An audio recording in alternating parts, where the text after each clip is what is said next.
Yun, so guys, marami nagtatanong ano nga ba ginamit ko sa panlinis ng mga kuldero.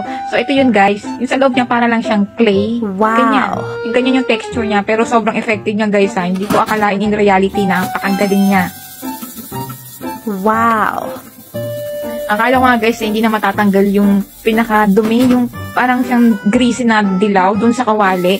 Kung nakikita niyo yung mga last part ng video ko dito guys, yung kawaling pula, as in grabe, akala ko talaga hindi na maalis yung papatapon ko na talaga yun. Oh yan guys, nakikita niyo yan? Hindi ko akalain na, oh, di ba magic? Yun lang yung nakalinis nun guys. O di ba? Ang dami talagang nabudol dito sa panlinis na to, grabe. Ang galing niya talaga. So, yun lang na i-share ko sa inyo. At saan ko nga ba ito binili? Sa Shein. Yan, doon ako nag-review ng mga items ko. Ano nga ba yung magandang panlinis. Tapos, so, nababasa ko yung mga reviews na ito. Mukhang okay naman. Kaya sinubukan ko. O, diba? In the reality, totoo nga talaga. Legit. Ay, naku, last na to. Ayoko nang maglinis dahil napakasakit na ng aking kamay at mahirap maglinis na naka-jacket. Bye-bye! Anyway, thank you sa mga nagpabili nito at marami akong nabudol today. Thank you for watching!